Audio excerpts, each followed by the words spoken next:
Hi you guys, welcome back to my channel. As you can tell by the title of the video, I've been going for a while. Let me catch you guys up. I have been away for just a little while because I just got overwhelmed with all the things going on in my life. There are quite a few new things going on in my life that I'm trying to get a grasp of, and I just need to get those things in order before I focus on the YouTube thing. So like for the past, I've had ideas of videos that I wanted to put out, but I didn't put them out because I haven't had time to really sit down and film the videos that I wanted to film. So yes, anyways, we are back. Now this video is a video that I've been thinking about for making a long time, like literally over a year. Over a year I've been thinking about this video, but like I didn't know what I wanted to say. I didn't even know my own personal feelings. So I was just like, let me, sleep on this one and then I'll come back and figure out how I feel about this subject. So slept on it for a year and now I'm back. My question I have for the world is, why do people hate JoJo Siwa? JoJo Siwa gets a lot of hate on the internet. And I don't mean hate like people are freaking like bullying her. She doesn't get that type of hate. A lot of people like to make jokes at her expense. A lot of people just have a lot of negative things to say about her. They love to laugh at her. That's what a lot of people see JoJo as like a laughing stock. They don't really take her seriously. Like they think she's just like a grown woman pretending to be a child, and they find it weird. But I have a theory that JoJo isn't doing anything that other people haven't done before her. I think people don't understand that YouTube is evolving. YouTube is not the same place where it was just like normal people getting on YouTube and doing normal like things.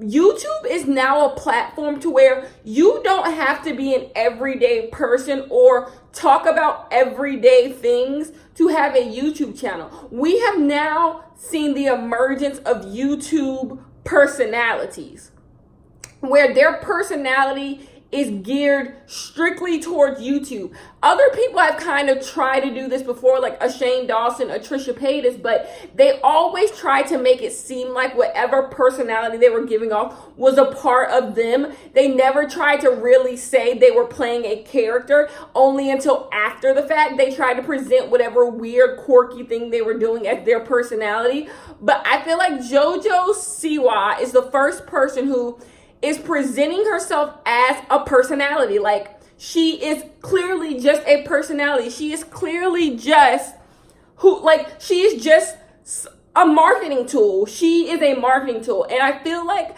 maybe the transparency of that in it all is what makes people uncomfortable. Because for the longest time, I've been asking myself, why is she the one that y'all get so uncomfortable with? Like, I get it. JoJo Siwa, I'm assuming JoJo is like 16 or 17 years old, but that's not a grown woman. Like, is she tall as hell? Yes, I think they say she's like six, almost 6 foot tall or something. So when you think of her being really tall, it does kind of get a little weird. You're tall as hell. Like, you're way tall. She's way taller than me. And it's just like, oh my gosh, that is a little creepy. But JoJo was on Dance Mom. That's why I know she's like 16 or 17, because I was an avid watcher of Dance Moms. So when she came on the scene, like as doing YouTube, I literally just thought it was JoJo Siwa from Dance Moms having a YouTube channel. And if you go back and watch the older, like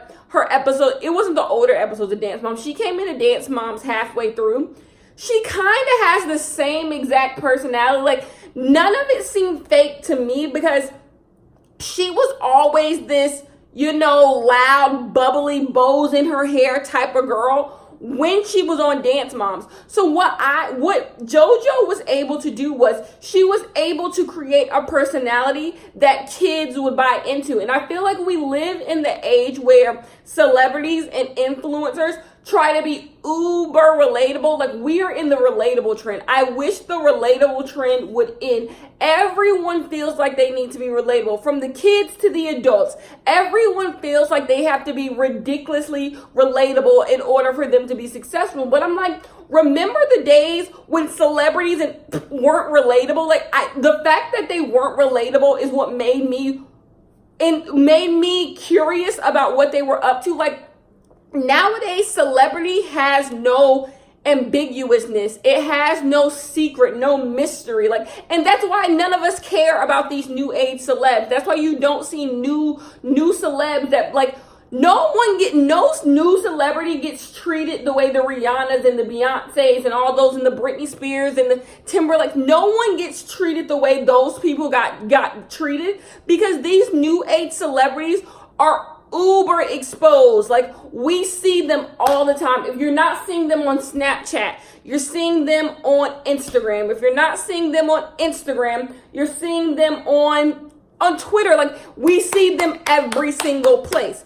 Therefore, we feel like they are our friends. We feel like we can connect to them. So in order to be the most successful, the music industry and the entertainment industry, besides movies, movie stars are still movie stars. We only see them at the Academy Awards and stuff. But as far as like influencers and like musicians, it's become who can be more relatable, who do I see myself in more, who has the best story.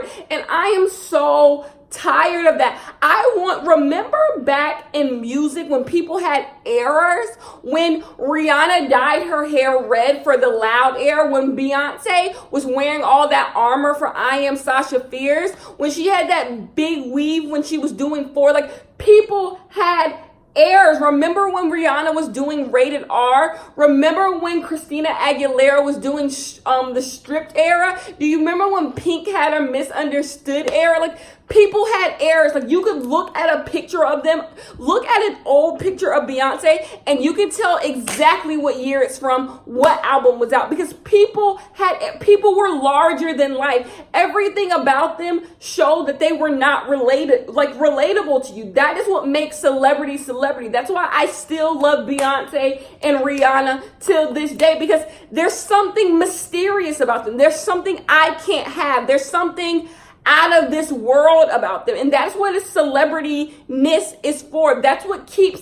these people. There's a reason why Beyonce and Rihanna have been relevant for as long as they have been relevant, and all the other people who have been relevant as long as they've been relevant, because there's mystery about them. There's intrigue. There's something that keeps you drawn into them. But when we got the resurgence of like the Kardashians, and you got the personality celebrities, it moved away from you just being larger than life and just being out of this world and fantastical, to you being just one of us. We related to you because you were just one of us. So in my opinion, JoJo Siwa brings back that out of this worldness in celebrity. And that's why I think kids love her so much.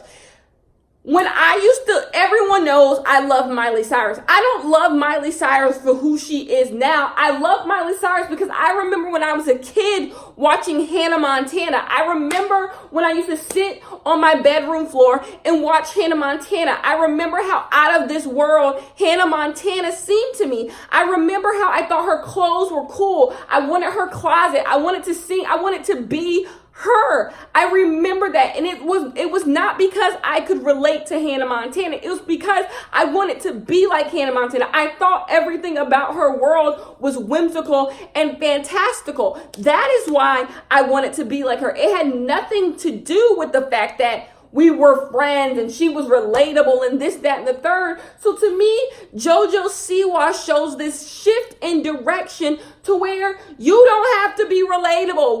Can we get the relatableness out of the reason why JoJo Siwa is so successful, because no one knows what's under the mask. How does JoJo Siwa look on a day-to-day basis? How does JoJo Siwa look when she's having a bad day, a good day? Does she curse? Does she act like a regular 16, 17-year-old kid? Emma Chamberlain and JoJo Siwa are the exact same age, but they act totally different. And I would go out on a limb here and say JoJo Siwa is going to have the more successful career. She's going to have more longevity, because when you have mask on and you constantly switch out the mask, it doesn't get old. But the relatable shtick that Emma Chamberlain is doing, she's a personality celebrity. Personality celebrities come, personality celebrities go. That's why you don't have the longevity, because the minute your personality gets old, or the minute someone new comes along, you're done. You are done. That's why the Kardashians have to constantly reinvent themselves. They have to reinvent their face, reinvent the personality, reinvent the people they're dating, have more children, bring in more sisters. Like, they have to do, because when you are a personality, you have to constantly come up with a new personality, or it gets old. But when your personality is just being relatable, being able to relate, it's only for so long people are going to be able to relate to you. How long are the 17-year-olds going to be able to relate to Emma Chamberlain? Are the same 17-year-olds going to be able to relate to Emma Chamberlain when she's 30? No. When she's 25? No. When they're 20? No. Other things are going to come in. They're going to find other people more relatable. Therefore, you constantly get these shifts in who's the next relatable celebrity, who's the next relatable celebrity. But when you have something like a JoJo, she can reinvent herself. JoJo can be this child star, and guess what? In 4 or 5 years, she can be an adult. She can be an adult and have a whole new gimmick, and it'll feel fresh. It'll feel funky. And kids are buying into her because they're buying in to this whimsical lifestyle that she has. And people are treating her crazy because she's putting on this costume. But think about what I just said about Hannah Montana. People have always done this. Raven-Symoné was well into her 20s playing a kid. Like, we have seen this on Nickelodeon and Disney Channel all the time. People who are adults playing like they're kids. Miley Cyrus wasn't a kid when she was Hannah Montana. She was well into her 16, 17, 18, 19, 20, 21, 22, 23, having a prosthetic wig on her head. Like, we have seen this. And so I just feel like people give JoJo a hard time for doing something that's not taboo. What is taboo is her bringing this onto YouTube and fully exploiting it to its fullest potential. At the store I used to work at, they were selling JoJo Siwa bows. They were selling her dolls. She is not a regular YouTube star. JoJo, people want to compare her to regular YouTube stars because I don't know why. Like, JoJo has a big budget factory behind her. She is the face of an entire corporation. The same way Miley Cyrus was for Hannah Montana. The same thing Raven-Symoné was for Raven Baxter on That's So Raven. Like, she is the face of something way bigger. And to make fun of her or tell her, like, you're acting like a little kid for money. Stop seeing it as JoJo Siwa is being weird and see it as JoJo Siwa is playing a character. She is playing a character. She took something so small, the fact that she liked to wear bows. I can attest that she actually did like to wear bows because on Dance Mom, she used to wear bows. She took something so small, and I don't know if she decided this. I'm probably not. But someone in her corner was like, you can market this. You can be the next Hannah Montana, like the next face of, like, little kids fall in love with you. And little kids love this girl. You don't understand. Little kids will beg their parents to spend $10 on a bow they can get from Walmart for $1. And their parents feel like they have to do it because their little kids are in love. You don't get that same love from regular old relatable YouTubers. You don't. There is something to be said about the fact that JoJo Siwa is generating this much love. It's not social media love, because a lot of these other YouTubers have social media love. It doesn't transition into real life. Like, for example, I think if a store had an Emma Chamberlain merch or Emma Chamberlain anything, I don't think it would do that well. All across America, it wouldn't do that well. Emma Chamberlain is still very niche. And even the niche, I don't think would go that crazy for her. You see how critical people are of her. But JoJo has a market of kids who literally see this girl. To me, JoJo's a celebrity. I'm sorry. To me, JoJo is one of the few people on YouTube who I will adamantly say is a celebrity. Now, of course, she does have the dance mom thing. And that's another thing. People like to make it seem like she was on Jimmy Fallon. She was on Jimmy Fallon's show. And a lot of people look at y'all. Y'all done gave this girl a platform. JoJo Siwa has had a platform. Dance Moms was a very successful show when she was on it. So to assume she's just, the reason why JoJo Siwa got the kick, it's not like she came out of thin air. She originally got her audience because people who watch Dance Moms were already tuning into what her next move was. So it's not like she appeared out of thin air. It's not like she wasn't already on television. I think a lot of people are unaware of the fact that this girl was on a whole reality show for several years and then she transitioned into YouTube because what else was she going to do? And there's something to be said about the fact that she is the only person from Dance Moms who has a successful career right now.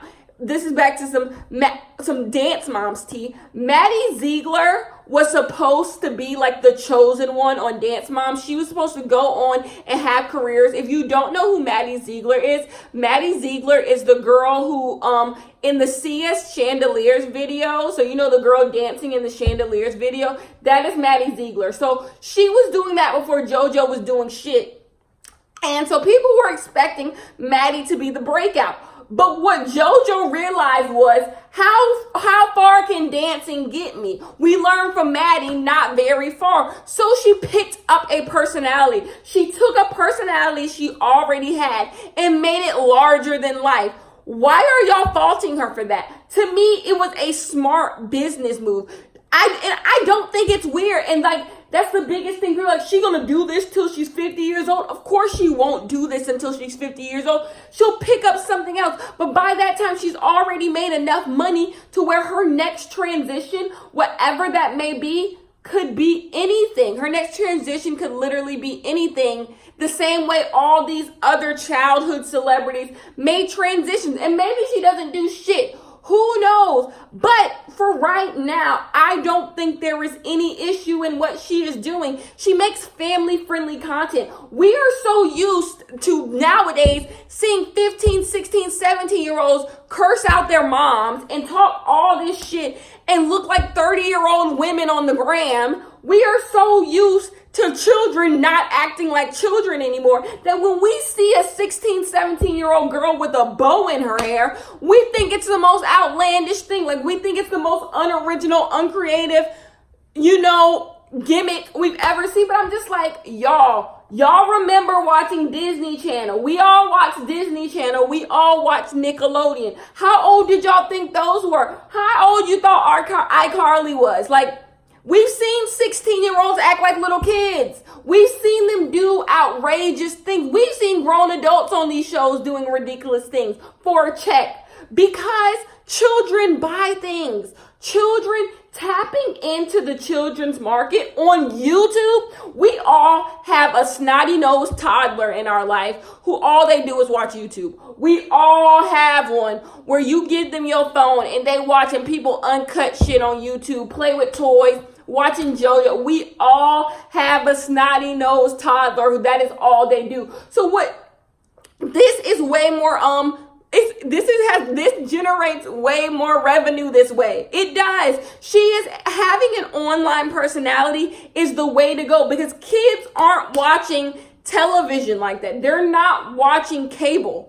They'll watch Netflix, they'll watch the Hulus, but they're not watching cable. A lot of people's parents don't have cable. So you have one of two options. Get a Netflix show or go on YouTube, do something online. And JoJo was able to tap into that market before anyone else was. She occupies a lane all by herself. We will see JoJo copycats, if not already, try to do what she is doing, and they will probably fail because she occupies a lane that wasn't cultivated yet. I'm sure a lot of people are upset they didn't jump on the JoJo bandwagon when they should have. She was already on Nickelodeon. Like, this girl is successful because even the network shows have realized what she was able to tap into and how it is very marketable. She is not a regular old YouTuber sitting in her room like, hi you guys, welcome back to my channel. She's not that girl. She is a personality. She's a real celebrity because she was able to adopt a personality, sell it to people, people eat it up, and she's going full force with the personality. Miley Cyrus wasn't half Hannah Montana. She went full force being Hannah Montana. She went on tour as Hannah Montana. So JoJo Siwa is just doing the same thing we've seen people do before, just on YouTube. And I think people just give her a hard time for no reason. Is it creepy? Yes. It is fucking creepy a little bit when you think about it, because it's like, this is a damn near grown woman. But I also kind of find it a tad bit refreshing seeing little kids watch kids do kids things. Like, it's a little refreshing. I'm tired of seeing 17-year-olds dropping F-bombs at their own damn mama. I'm tired of seeing it because that's not relatable. We've grown so much to what is relatable. We think the most outlandish. How many people out here was out here 17-year-old cursing out their mama like Emma Chamberlain do? That wasn't that wasn't relatable. Sorry. I'm sorry. So I don't hate JoJo Siwa. I know a lot of people do. A lot of people give her a hard time while she laughs to the bank, but nothing she's doing is sketchy in my opinion. She's just making entertainment for little kids. And like, I just feel like there has to be a certain bitterness in people to be upset, that she makes stuff for little kids. Come on, y'all. Y'all ain't gotta hate on the kids now. Anyways, that's my video. I will see you guys in my next one.